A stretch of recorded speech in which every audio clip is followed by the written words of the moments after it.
आप अपनी प्रधानमंत्री किस काम का, हमको आप देश का नागरिक नहीं समझते हैं, आप अपने अमेरिका को देश के नागरिक समझते हैं तो उसी से वोट लीजिए।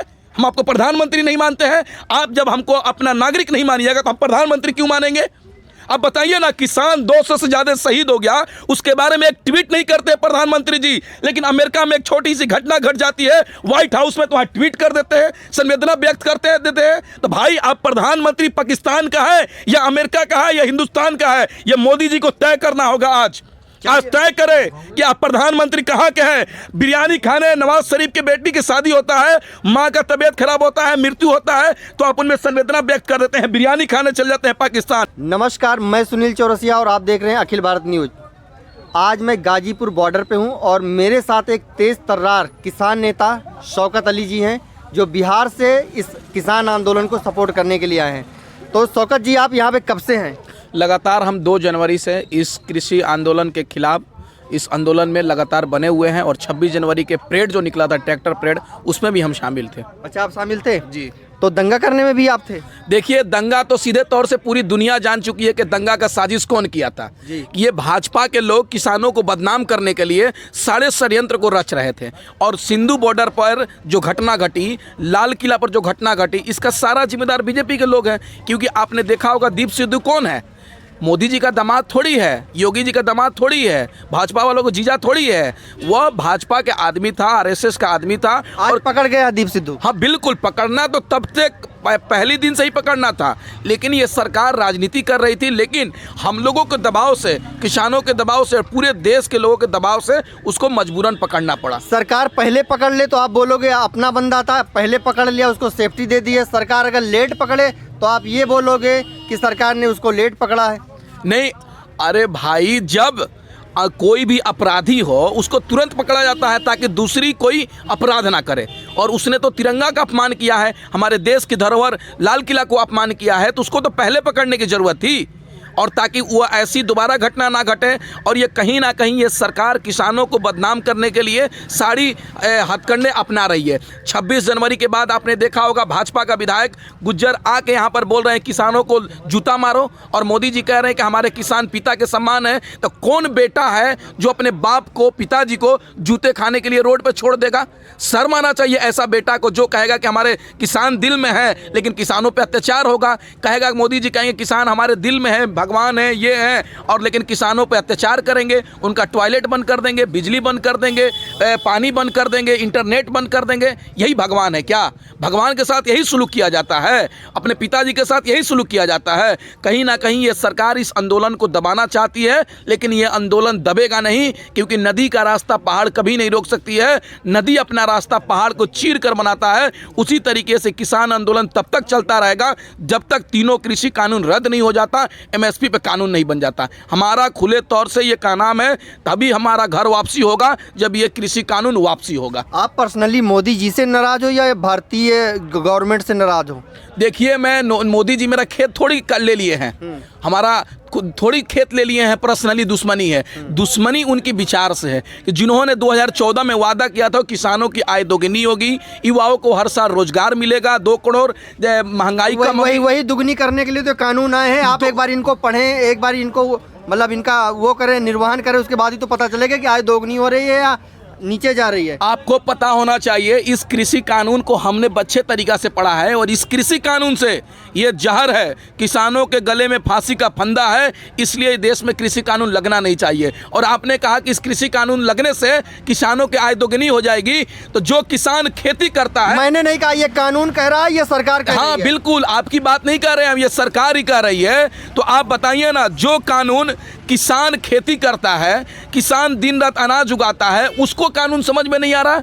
जो जिन्होंने कभी हल नहीं छुआ उसको ये कानून समझ में आ जाएगा? ये कानून से किसानों को भारी नुकसान होने वाला है। और एक और बात बता दूं, इस कृषि, आपको किसने बोला कि भारी नुकसान होने वाला? मैं देख रहा हूं भाई, आप बताइए ना, इस कृषि कानून से जितना किसानों को नुकसान होने वाला है, उससे 10 गुना ज्यादा इस देश को, आम नागरिक को नुकसान होने वाला है। मैं छोटा एग्जांपल देना चाहता हूं। किसान जब खेती करता है तो 25 रुपए किलो हमको मार्केट से चावल मिल जाता है। किसान जब खेती करता है तो आलू उपजाता है तो मार्केट से 10 10 रुपये 15 रुपये आलू मिल जाता है, लेकिन एक छोटा सा साबुन 20 रुपये क्यों मिलता है? आप इस पर गौर किए हैं? चिप्स 500 रुपये किलो क्यों बिकता है? कपड़ा धोने वाला सर्फ 300 रुपये किलो क्यों बिकता है? क्योंकि वो कंपनी रेट तय करती है। यही चावल का रेट, यही आलू का रेट किसान नहीं बेचेगा तो कंपनी बेचेगी, तो कंपनी तो के कम रेट में खरीद लेगी, लेकिन व्यापारी को, हम लोग को, आम नागरिक को 200 रुपये किलो चावल बेचेगी, 100 रुपये आटा बेचेगी। इसलिए ये कृषि कानून नहीं लागू होना चाहिए। और एक और बात, सरकार हमेशा से, कोई भी सरकार हो, कभी कहा कि काला बाजारी बहुत बड़ा अपराध है, लेकिन इस कृषि कानून में काला बाजारी को छूट दिया गया है कि आप जितना असीमित भंडारण करना चाहते हैं कर सकते हैं, जितना आपके पास पैसा है खरीद सकते हैं। और किसान का मजबूरन ये होता है कि किसान एक खेती करने के बाद अनाज बेचता है तो दूसरी अनाज को खेतों में लगाता है, तो पहला खेती उसका अनाज बिकेगा तभी तो दूसरा लगाएगा। तो चावल मान लिया, धान बिक्री करेगा तो गेहूं लगाएगा, गेहूं बिक्री करेगा तो धान लगाएगा। तो उस समय कंपनी क्या करेगी, आएगी खेतों में और कहेगी 800 रुपये क्विंटल गेहूं लूंगा, 1200 रुपये धान लूंगा। तो इस किसानों को मजबूरी में बेचना पड़ेगा। तो या उस समय खरीदने के बाद कंपनी क्या कहेगी, और मार्केट में हल्ला कर देगी चावल नहीं है, चावल नहीं है, आटा नहीं है, लेकिन औने पौने में किसानों से खरीदेगी, महंगे रेट में ग्राहकों को बेचेगी। आपने देखा होगा पीछे 2 महीना पहले आलू 50 रुपया किलो बिका है। हाँ, तो तब तो एक मेरी बात तो सुन लो, बिल्कुल, तब एसेंशियल कमोडिटी एक्ट 2020 नहीं आया था। हाँ। फिर आलू कैसे 50 रुपया किलो बिक गया? अरे कौन जिम्मेदार है? यही तो किसान चाह रहे हैं कि आम नागरिक को 50 रुपये किलो आलू मिल रहा है, लेकिन हमारे खेत में 5 रुपये कोई नहीं पूछ रहा है। जब हम आलू उपजाते हैं तो तुम 4 रुपये 5 रुपये किलो खेतों में खरीदने के लिए तैयार नहीं है, लेकिन आम नागरिक को 50 रुपये कैसे मिल रहा है? यही चीज़ तो सरकार कह रही है, यही तो किसान कह रहे हैं सरकार से कि तुम MSP तय करो, कि इस MSP के नीचे हम ये कानून रहेगा कि 1800 रुपये, 200 रुपये, 1800, 2000, 2200 का धान का कीमत रहेगा। इसके नीचे जो भी खरीदेगा, जो भी कंपनी खरीदेगी, व्यापारी खरीदेगा, वो जेल में जाएगा। कर तो रही सरकार, आप तो बात ही नहीं सुन रहे हो। क्या सरकार कर रही है? कर तो रही है कि क्या सरकार कर रही है? MSP लिख के दूंगी। एक और बात, आपने कहा, मोदी जी राज्यसभा में कल कह रहे थे MSP है, था, रहेगा। तो मैं मोदी जी का सैकड़ों ऐसा बयान सुना दूंगा जो कहते हैं रहेगा, वह निश्चिंत रूप से नहीं रहेगा।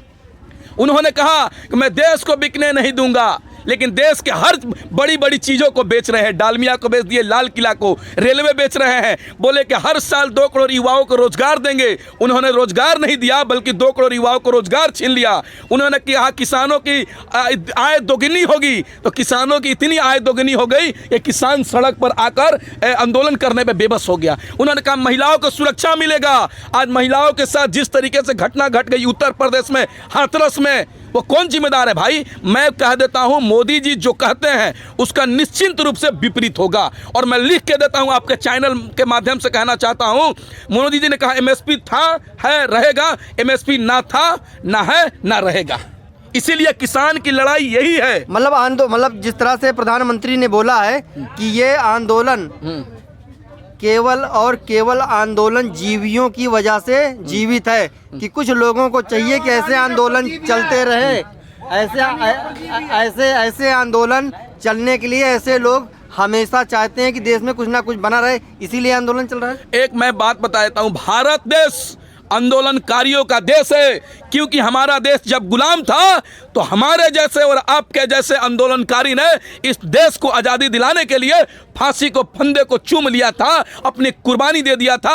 भगत सिंह ने कुर्बानी दे दिया था, अशफाकुल्ला खान ने दे दिया था। और ये लोग की बात कर रहे हैं, जो लोग कर रहे हैं आंदोलन जीवी हैं, ये लोग तो अंग्रेजों को चापलूसी करते थे, अंग्रेजों को चमचागिरी करते थे, लेकिन हमने इस देश को आज़ादी दिलाने के लिए फांसी को, फंदे को चूम लिया था। ये आंदोलनकारियों का देश है, और गर्व से कहता हूं मैं आंदोलन जीवी हूं।